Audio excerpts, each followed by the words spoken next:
আসসালামু আলাইকুম। আল্লাহর ধরা খুব শক্ত ধরা, তাই না?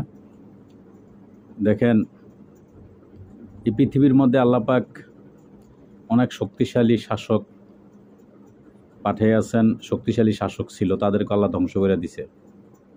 গত 16 বছরের একটা রেজিম স্বৈরাচারী শাসক, তাকেও আল্লাহ পতন করে দিছে।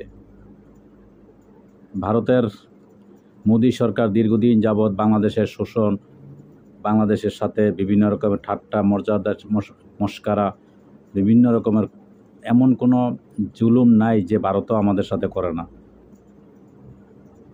প্রতিটা সময় বর্ডারে গুলি করে বাংলাদেশের নাগরিক হত্যা করছে বিজিবি, তাদের বাহিনী দিয়া তারা বহুত বাঙালিকে হত্যা করেছে, কিন্তু কখনো অতীতের সরকার এটার প্রতিবাদও করে নাই। একটা দিন জিজ্ঞাসা করে নাই যে কেন এগুলারে মারা হইল। হয়তো বর্তমান সরকার আসার পরে কিছুটা শক্ত কথাবার্তা বলতেছে বা শক্তভাবে আছে।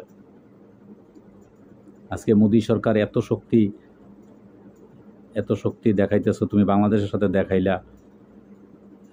এখন চীনের সাথে কেমন হইতেছে খেলাটা? 8,000 বর্গ কিলোমিটার চীন অলরেডি দখল করে নিয়ে গেছে। ভারতের অলরেডি 8,000 কিলোমিটার দখল করে নিয়ে গেছে। এখন পারো না চীনের সাথে?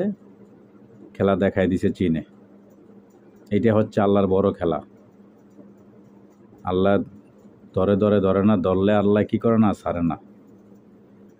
কখনো এরকম ভাইব না যে বাংলাদেশ ছোট একটা দেশ, শক্তি নাই, কোনো কিছু নাই, যখন যা ইচ্ছা তাই করবো। নো, এগুলা কইরা পারবা না। কারণ দেখছো পাকিস্তান কি বলছে, পাকিস্তানও কিন্তু আমাদের সাথে আছে। এবং ফারাক্কা বাঁধের পরিবর্তে আমরা যে সুর দিছি প্রবাস থেকে, আমরা সমস্ত খরচ দিয়ে আমরা প্রবাসের এই তাদের যে বাঁধগুলো আছে 109টা বাঁধের পরিবর্তে আমরা বাঁধ দেব, সেটার সাথে একত্রতা পাকিস্তান ঘোষণা করছে। পাকিস্তানও বলছে, পাকিস্তানের সমস্ত ছাত্ররাও বলছে তারাও এটার সাথে শরিক হবে। যত খরচের একটা অংশ তারাও দিবে, পাকিস্তান দিবে, চীন দিবে, সবাই সহযোগিতা করবে আমাদেরকে। কিন্তু তোমরা ভারত কী করছো? সহযোগিতা করোই নাই, বরঞ্চ তোমরা আমাদেরকে কিভাবে সবসময় আমাদেরকে শোষণ করতেছ, ক্ষতি করার চেষ্টা করতেছ।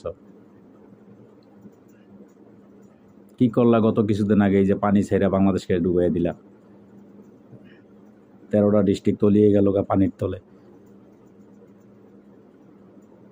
এগুলা থেকে ভারত কিছু শিক্ষা নেওয়ার দরকার আছে। শিক্ষা নাও, তোমরা শিক্ষা নাও। বাংলাদেশের সাথে যত অত্যাচার, যত কিছু করার পরিকল্পনা করবা, তার চেয়ে বেশি তোমরা ক্ষতিগ্রস্ত হয়ে যাবে।